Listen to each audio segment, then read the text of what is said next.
Matthis, State of Opportunity, North Carolina. Sitting here with the Chief of Police, Anthony Davis. How you doing, Mr. Davis? Doing good, sir. Thanks for having me. Very good, very good. So are you from Sampson County? I'm originally from Bladen County, but Okay. I do live here in Sampson County now. Okay, and how long have you been the Chief of Police? So I've been Chief of Police for 4 years now. I've been with the agency for 22 years total. Wow, you about to retire? I got a couple more years left in me. Got a couple more years left in you. Okay, okay. So we're here because of the January 18th march. The city, State of Opportunity, your department, fire department, ambulance, and the community, school. What do you think of Martin Luther King and your agency with the community? What is it that you think can influence the community with this march? So we've always been heavily vested in the community here with the police department on many community events. I think it's going to be a great event. I'm glad to see we're all going to be unified and marching to what we all see as being unified in the community. It's going to be a great event. Okay, so if Martin Luther King right now was alive, what would you say to him if you had anything to say to him? What would it be? I think I would ask him how he persevered, during those times. If what he saw and what he wanted to do, with so much kickback and people always, beating him down and those type of things, is the perseverance that he showed in furthering his aspirations and dreams, and how that would relate to now.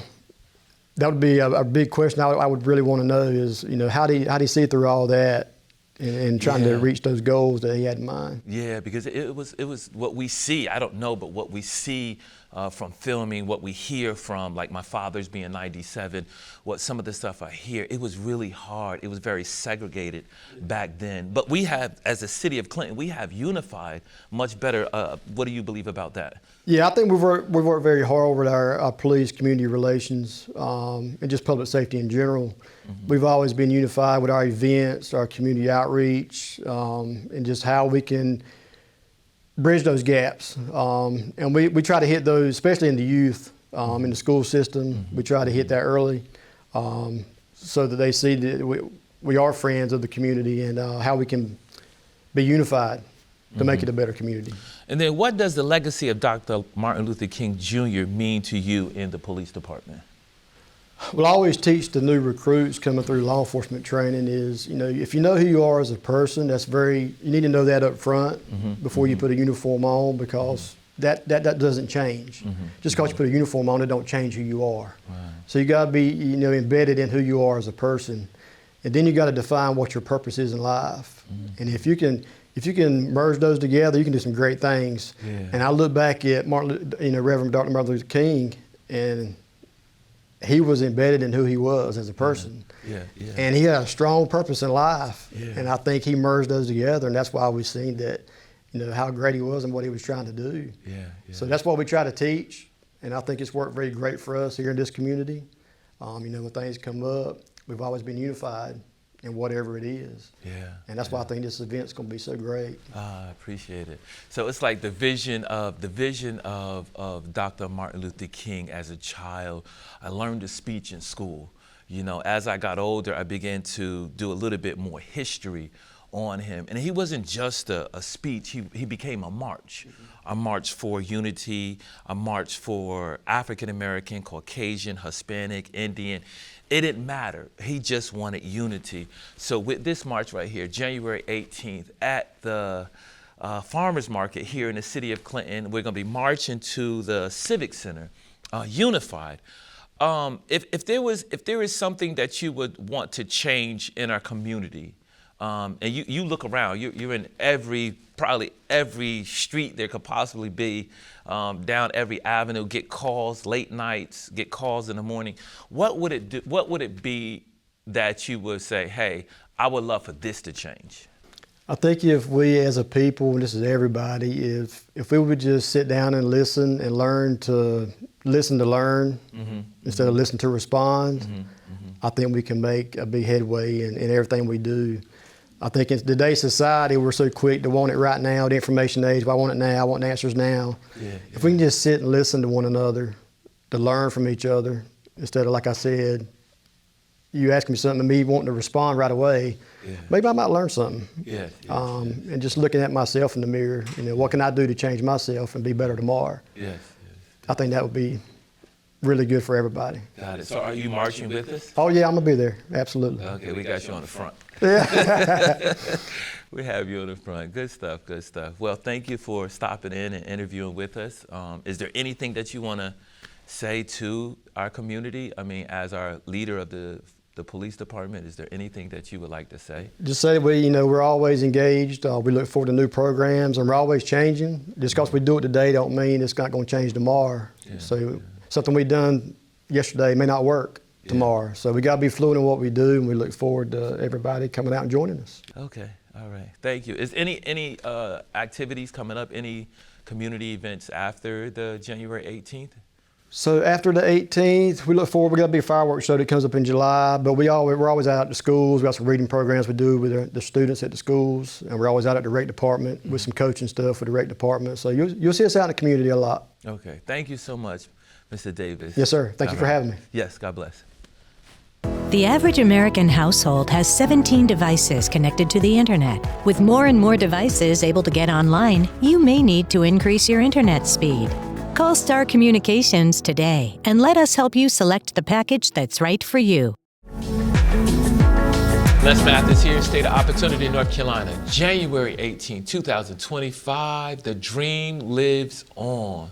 The march, the city of Clinton marching from the farmers market at 9 a.m. to the Civic Center, where we will have food, where we will fellowship, we have groups. I am sitting here with Parks and Recreational, Mr. Bryant. How are you doing today, sir? Doing good. How are you doing? Very good. How long have you been working in that department? I've been in the position going a little about 5 months now. Okay. And how do you like it so far? I enjoy it. What does it all entail? What do you? More so is adding programs, athletics to the community here in the city of Clinton, and just being able to provide not only youth but adults with just activities to do amongst for leisure time. Okay. Now, you heard about the march, correct? Yes, sir. Okay. Do you plan on participating? I do. Okay, good stuff. What does the march mean? What does the march mean to you, Martin Luther King March? What does that mean to you?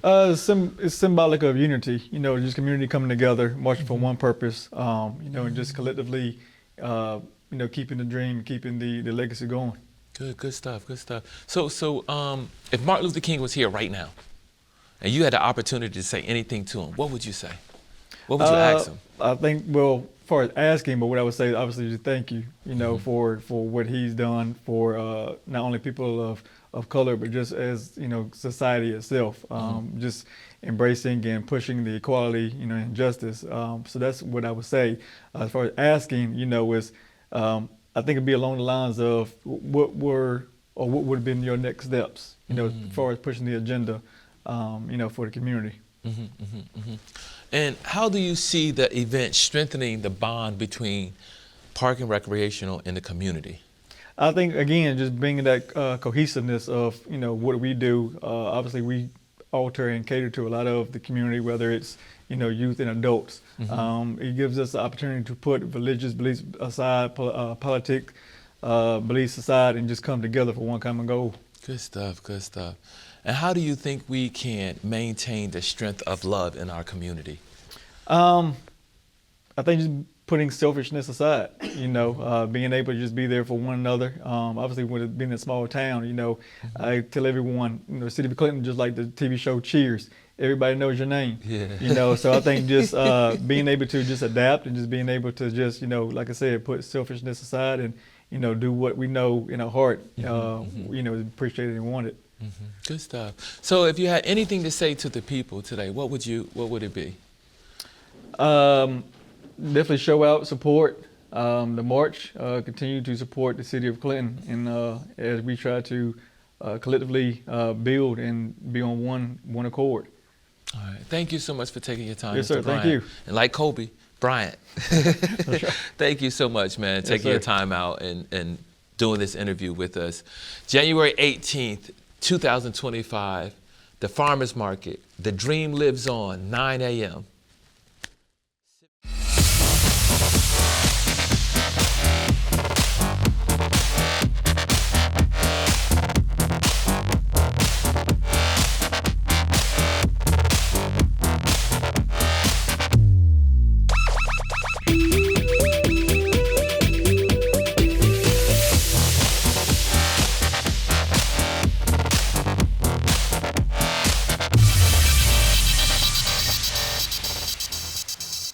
You're out for an evening on the town. Finally a chance to relax and forget that you left your front door completely unlocked.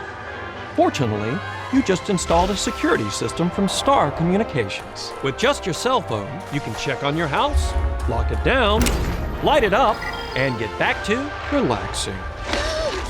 You forgot to put Buster in his crate. Unfortunately, we can't help with that. Security and automation from Star Communications. Call today to find out more.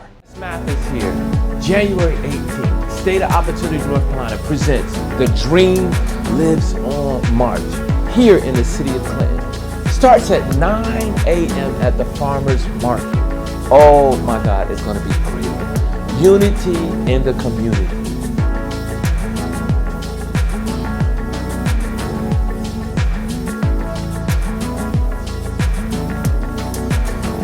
Hey, I am here at the Ink Spot with Mrs. and Mr. Luna. Mr. Luna has a restaurant called Grace's Grill. How you doing today, Mr. Luna? I'm doing pretty good. Very good. Very good. Very good. And I'm here at the Ink Spot. I'm at Mrs. Luna's business, the Ink Spot, and you do printing, correct? We do. Very good. Y'all married? Yes. I can only imagine. How long y'all been married? 24 years. 24 years. What's the secret? Keep going. He says love. She says keep going. Yes, good Love stuff. and Good don't give stuff. up. And don't give up. Yes. Good stuff. Good stuff. So here we're having the march, January 18th. That is that Saturday. Martin Luther King. Oh, it's going to be really nice. Unity in the community. The dream lives on. Let me ask you a question. If Martin Luther King was here right now, and you had an opportunity to speak to Martin Luther King, what would you ask him?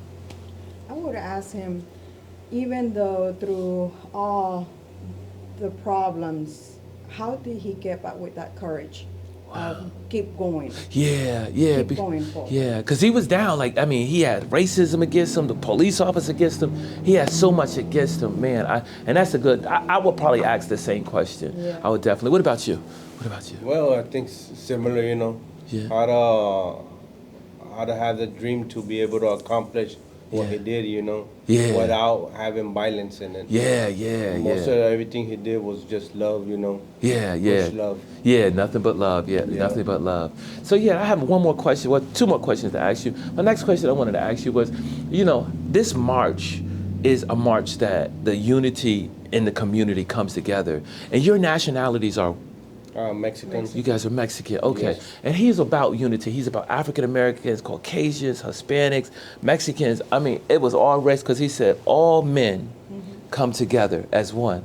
So this march we're doing on that Saturday at 9 a.m., like, how is that impacting? Do you believe that would impact you as a Mexican?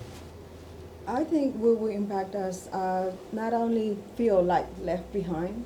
Sometimes as Mexicans, we do feel left behind because it can be a lot of focus on certain type of entities, and sometimes we do feel like that. But with this, I think it will unite us. It's a reminder that we can work together, as doesn't matter what kind of culture we are. As long as we get united and work together, we can become a good city, a good county, a good nation. You know? Yeah, definitely. And the city's important because we are unified here in this city right here. We really are. And that's good. Thank you so much, guys, for taking your time out. I appreciate it. Your Ink Spot, what's the address here? It's 1200 Sunset Avenue, Clinton, North Carolina. Clinton. And she has the best prices around, y'all. Let me tell you that. And then you have food, Grace's Grill, yeah. yes. And where are you located at? It's 123 Van Street, downtown Clinton. Okay. Yeah. Yes. Well, thank y'all so much for, allowing me to come here and ask the questions. Thank God that you guys are in our community, let you know you are not left. We are all one. Right. Yes. All right. I am sitting here with Apostle Marcus Becton, position Mayor Pro Tem. I'm going to go right there because I want to stay right there. That's just, what does that mean? What is that? What is the meaning of that? I guess in the simplest form, assistant mayor. And yes, Okay, so basically, when the mayor is absent, whether it's in a meeting or if it's a function or anything that is in need of the mayor, he's not available. And then basically I step in as almost as the vice president or the lieutenant governor or that kind of thing. And so I'll step in his stead. And so that's kind of where that position came out of. And how long have you been in that position? I was appointed in, if I'm not mistaken, in 2018, after the death of the former Miss Maxine Harris, after she passed. And I think she passed in 2017, the end of 2017. And then I was appointed to that position. And then every election term, which for us is every 2 years, well, for the council is every 4 years, for the mayor is every 2 years. And so every election term, then once the mayor is re-elected, then the city council, and that's who actually chooses me, is the city council. Okay. So among those that's on the board, and they select the mayor pro tem. And so I have been that since then. Wow. Yes, and it's been an honor to serve in that position. Yeah, I mean, I go around in the city and you're very much well known, well respected, well known, and that is really, really, really honorable. I mean, that's nothing but God, I promise you. So the march of January 18th, Martin Luther King, this would be the first time that the city did a march for this, correct? Absolutely, from my understanding. Yes, from my understanding too. Yeah, from my understanding too. Okay, so if let's ask questions. If Martin Luther King right now was alive, right, and you had an opportunity one-on-one like right now, what would you say to him? What would be something that you would say? Wow, I would be hugely honored. Okay. For if he was here, and considering all that he has done and the impact, the impact that he's made in the world, and even in our community, but also that I don't know, I probably would be almost speechless to see the work that he's done. I think that he would be overall, to be honest with you, I think that Dr. King would be both pleased and saddened. And when I speak of that, I'm speaking of that of the entire our nation. I think he would be pleased to know that some years ago that we elected our first black president. But I think he would be, and many Afro-Americans have stepped up and have I guess rose up into so many places in the political arena and in so many areas. But I think he would be saddened to see the crime rate in our black communities, specific one being that of Durham, that seemingly that we've got murders in about every day, that's taking place there. I think he would be saddened to see that some of, even though it's cooled down, some of the injustices that have taken place among Afro-Americans. But I think overall, I think even in our city, I think that he would be both the same, to see that there's a Afro-American, even though I'm not the first black person to hold the position of Mayor Pro Tem Miss Harris was, but I'm the first black male. She was the first black female in the history of this city, and so I think he would be pleased with that, to see that there is still representation of color on our board. Now, what do you, for this march? What is it that you see the city? What do you see the city? What is your outlook on what the city can possibly give to the community? I think basically with anything, if it's worked right, it'll bring unity.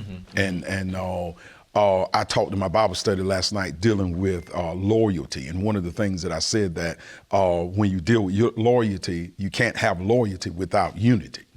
And so whenever, and I think one of the outcomes should be and would be, if structured right, we'll see unity take place, because we'll have a variety of people that you'll be drawing together. And so I think it would benefit by us coming together, because when you've got unity, you've got strength. So I think that brings a strength to our community. So bringing something that we've not had before, seeing some other things that go on. I know there are other events that have happened that people came together. So I think that would help be a driving force if you would, to continue that strength, and then to end up, with just March coming together, hopefully a variety of us, of people, not just Afro-Americans, but also of every race coming together, and that we take that march. So I think the outcome is going to be very well. Yes, we plan on that. That was the vision. The vision was unity, definitely unity. And what do you believe is the most important lesson that Reverend Dr. Martin Luther King gave to our world? Love. His angle in looking at a lot of what I've seen, speeches and stuff. In a nutshell, love, forgiveness, and really being all that you supposed to be and that you can be. And oftentimes there is a struggle whenever individuals have much potential, but society or whomever grab you and throw you under the water. And so now you're having to try to survive, but yet in order to do what you need to do. So I really believe that his message, from the I Have a Dream speech to so many other speeches, I think it really helped to give strength to Afro-Americans as us, as being during that day, and even sometimes today seem to be living the ones on the bottom of the totem pole. And so showing us that we have brilliance in our head, that we have strength in our hand, and we have a future with the help of God, that we can move forward and accomplish everything that we need to accomplish. So I think, of course, his messages was, and the thing that I like, and I know we're on time frame, but the thing that I like, he said it and he did it in a non-violent way. And even the protesters and stuff, and to stay, hold your peace, because we can get a little rowdy, and everything. And so, hold your peace, do it the correct way, and that spoke volume to me, really, that stay calm. Don't come in fighting, even though you have that potential, but don't come in fighting. And a lot of us, I believe, anger takes control of people, especially when they feel like they're being unjust to be, with the police department. We just sat down with them, I believe my last question probably be to you is, from the standpoint of working in the office where you're at, do you think our city is unified more than other cities, or do you think we still got a lot of work to do? I think we are, much more than other cities. From the standpoint of our city council, I've watched other cities in other states, and where they were walkouts, they were almost break out in fights among the council, that they couldn't get together. I think we have a wonderful council. I think that our community, specifically our downtown community, with a lot of the stuff that they host and a lot of stuff that they partake in, brings people together, and that shows the unity. So I think when everybody have that common goal in mind, I think that helps a lot. And so I think, and there's areas, of course, with anything, of improvement. There's areas that could be strengthened in. But also, I think that, to be honest with you, that we've come along. The city has come a long way, and in our togetherness and in our unity, and a lot of things we don't experience in this city that other cities our size and communities experience and go through. And I think we're pretty much well. But again, there's work to be done. And I piggyback off that before we leave. I definitely piggyback, because I go into the community and kind of try to do surveys, and overall we're more unified than actually people believe, but you know what I mean, because they don't see so much unity. We just did our Christmas parade. There's an annual Monday breakfast, January, I believe that is 20th. It's an annual Monday, Martin Luther King. So the weekend is filling up here in the city. That's unified, that we have a prayer breakfast, I believe, on Friday. We have a march on Saturday, and then on Monday we have a luncheon, I believe. I forgot the pastor's, Dr. Thomas, yeah, he's doing a luncheon. So it's like our weekend has begun to build, which is good, especially for our city. If there's anything that you could say to the people out there, what would you? Just to add on top of that, February, the third Sunday in February, I'm the president of the Sampson County Interdenominational Ministerial Alliance. Good stuff. We host, and they've been doing this since 1978, one annual event that everybody, the churches come together, and there is in attendance, I know at least between 600-700, if not more people, normally 100-voice choir that come together and sing, and we have a speaker every year. And all of that is raised. It's called Dr. Martin Luther King Memorial Service. Wow. And all the funds that's raised, other than a few costs and stuff and that, to host it and everything, all those funds that's raised is used to help people when they run into problems with light bill, phone bill, those types of things that they help. We don't pay the whole cost, but we help in that. And because of that, I think it's normally averaging 25 to 30 families that we help over the course of the year. We just go until that money is spent out.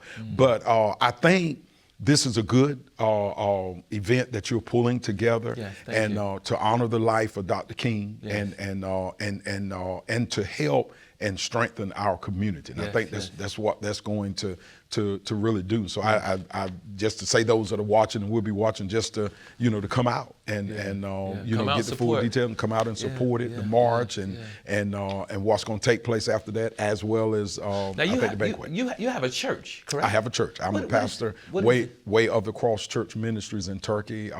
Myself and my wife are the co-pastors of the church, and been there. June made 35 years that I've been pastoring in that church, and so I wear quite a few hats in the community, and on top of that, got a 9-to-5 job that I work every day, and so at least I tell the people that I work, and so I've got my boss food that I work. So, but on that, and the Lord gives He gives us the strength.